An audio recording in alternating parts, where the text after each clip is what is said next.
All right, here we go, party people. The first identity of emergency management, as I, Jessica Jensen, understand it, is that of an emerging profession.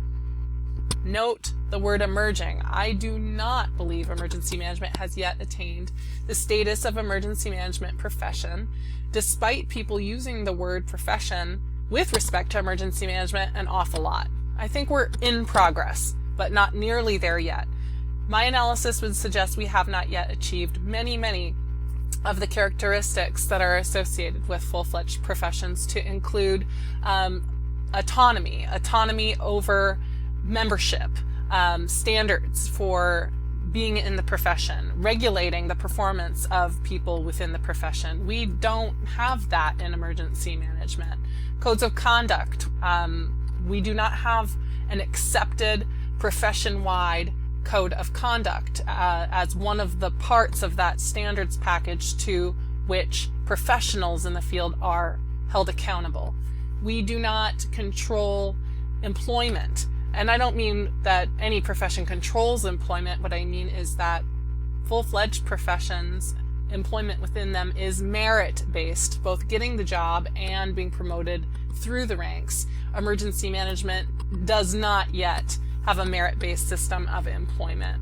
Furthermore, emergency management does not enjoy a direct relationship with its clients. For example, at the local level, emergency management function is often buried within a department, perhaps within a department within a department, and does not enjoy a direct relationship with its client. Its client, in this case, is the jurisdiction.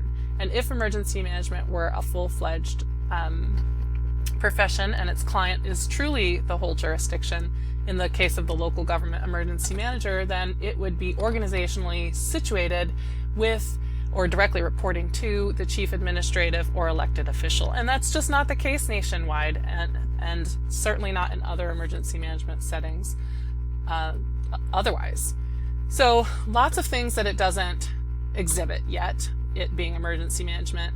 One of the ones near and dear to my heart is that, and my last example in fact, is that emergency management does not yet require those aspiring professionals to first demonstrate ownership of a specialized and theoretical body of knowledge.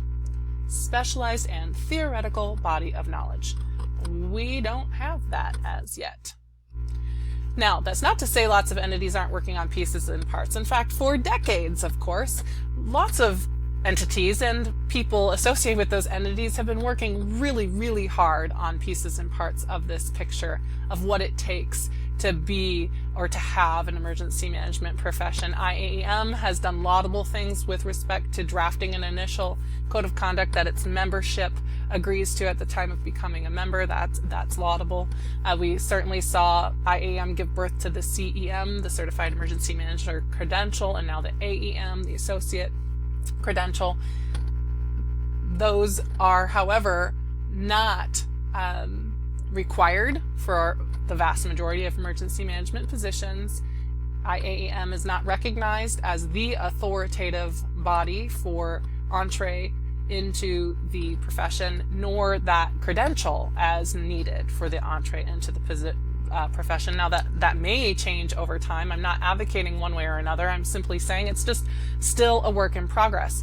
Lots of pieces and parts are maturing or being undertaken, but the problem is they're not often in synchrony with one another, and the entities themselves aren't in synchrony. For instance, as the specialized theoretical body of knowledge is being honed in on within the emergency management higher education space, the training side is not working in close affiliation so that there is synergy between the efforts, so that we are each contributing something important to a holistic, well-rounded professional through our efforts in the higher ed domain and the training domain. So that would be an example of where we're not working together as closely or in as close collaboration as might be desirable. And I would say another issue that's been hampering our progress with the development of the profession is that the pieces and the parts really weren't anchored initially by a common shared vision of what the profession is and is fundamentally about. The pieces and the parts preceded a vision, and that's not to say that we don't have the potential to have a vision now, or that initial drafts of that haven't been offered to us and blessed, in fact, by a number of organizations. And I'm referring to the Principles of Emergency Management.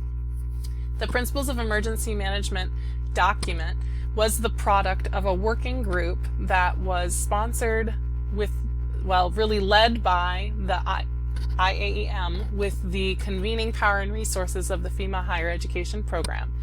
A number of leading professionals and academics associated with emergency management gathered together for a couple rounds of multiple day discussions and debate around what emergency management fundamentally is and what are the principles that should guide people practicing within it.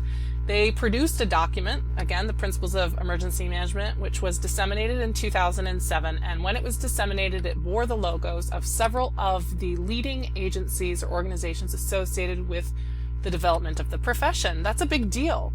And if we look at that document, there are the vestiges, or there is a base upon which we could form a shared core identity of what emergency management fundamentally is. I mean, it offered us a definition of what the function is, and it offered us this set of principles. And again, I introduced them, and certainly the document introduces them as principles that should guide the practice of people in emergency management positions.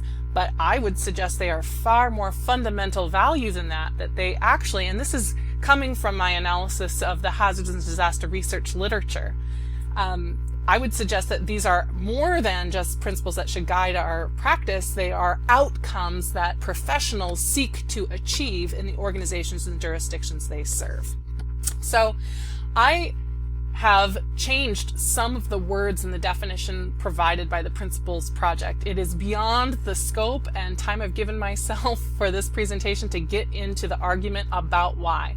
But the words associated with emergency management as an emerging profession were like coordinate and integrate. Coordinate implies that there's power, that the EM function has the power to coordinate something, and that's just not true. The word that I prefer and that I believe is fundamentally at the core that can anchor the development of this profession is that of facilitation. I believe that emergency management professionals facilitate the frameworks in which organizations and or jurisdictions prepare, mitigate, respond, and recover. Now, the document itself said jurisdictions. It did not include organization. I think that that is a mistake. I believe, and this is all about how I understand emergency management, I believe the word should be facilitate, and I believe that these frameworks are being facilitated about preparedness, response, mitigation, recovery within organizational settings and by people working within jurisdictional settings. So I see the Principles Project as a monumental, the product of a monumental effort, and carving out really important sets of ideas and putting them out there for all to see, and the consensus building process around them that led to the document bearing those logos is huge. It's just huge. I personally, however, understand the emerging profession to be just a bit broader, and for me it's important to say that. It's about facilitation fundamentally, due to the fact that emergency management professionals are not in positions of power to compel the action of those clients they serve, and that those clients that emergency management professionals can serve may be organizations as well as jurisdictions, and jurisdictions at multiple levels, as you'll soon see. So that's my take on it. Emergency management professionals facilitate the frameworks in which organizations and jurisdictions prepare, mitigate, respond, and recover. That's a pretty good encapsulation of a vision, or at least a part, and it positions emergency managers as facilitators fundamentally, not the doers of emergency management tasks and activities. And further, if we look at those principles that are in that document, It suggests that their values we're supposed to have as people who would practice in the field, but I suggest that they're outcomes we seek to achieve through our facilitation efforts, so that the doers and the doing of those folks and those entities is good. Isn't that what we want? Don't we want them to be flexible? Isn't that an outcome we seek to achieve? That they are nimble and flexible in preparedness, response, mitigation, and recovery? Don't we want their efforts across those functional areas to be integrated and progressive, risk-driven, collaborative, comprehensive, and ultimately, don't we want them to be coordinated? Aren't those outcomes? I think so, yes. And I think when you marry this notion of facilitation in organizational jurisdictional settings across 4 functional areas to achieve these outcomes, we've got a real vision that makes us a big tent profession, not a tiny little narrow one. For so long, emergency manager has been synonymous with emergency management professional. Emergency manager is often a legally granted title through state law or local ordinance, and it only exists usually that title in local level government, and that makes us such a narrow field. I think that's a big mistake. I think people engaged in this facilitation I'm talking about are on all levels of government, and some of them are working in emergency management specifically titled organizations, and others are working within departments of ag or health and human services or housing at different levels of government on emergency management activity or facilitating that activity on behalf of their organizations. And FEMA isn't just FEMA, of course. There's FEMA regions and branches, always with lots and lots of different offshoots and specialization within it. And then businesses. We have emergency management specific consulting organizations where I believe emergency management professionals are employed. They are serving their clients, trying to facilitate the frameworks in which their clients conduct preparedness, response, recovery, and mitigation activities. And then people who are working in regulated industries to facilitate those frameworks for those businesses within the industries, they too are doing this work. And then there are other businesses employing folks, and we're not done with businesses. People in non-governmental settings are working either on a temporary basis or long-term in disaster-specific non-governmental organizations or broader or nonprofits or non-governmentals with a broader mission who nevertheless become engaged in disaster or emergency management. And they hire people specifically in these 2 settings to do facilitation of their organization's engagement in preparedness, response, recovery, and mitigation, if not to carry out the work also in the field. I mean, the folks are there. They're doing this work that's consistent with this vision, yet the folks that are working at all these levels and in these different settings would not define themselves similarly as I am. They would not all suggest that they are emergency management professionals, not remotely. And the folks working at all these levels and in these different settings, they actually do different tasks. We all know that. Some are more specialized than others. And this is where the discussions stall, in my view. I think we get all wrapped around the axle. And what's the axle? The axle is tasks. And where do the tasks and our understanding of them stem from? The history, the tradition of local government emergency manager being the framing of how we understand what an emergency management professional is. Well, if you're going to tabulate all those tasks and say, well, you do 2 of them, or you do 4 of them, or you do 1 of them, you're in with 2 to 4 and you're out with 1, or you're in with 5, 6, 7, whatever of the tasks, and you're not a professional if your job only has you do a couple. Well, good Lord, of course there's going to be a small membership. Of course there is. It's going to be a few thousand strong.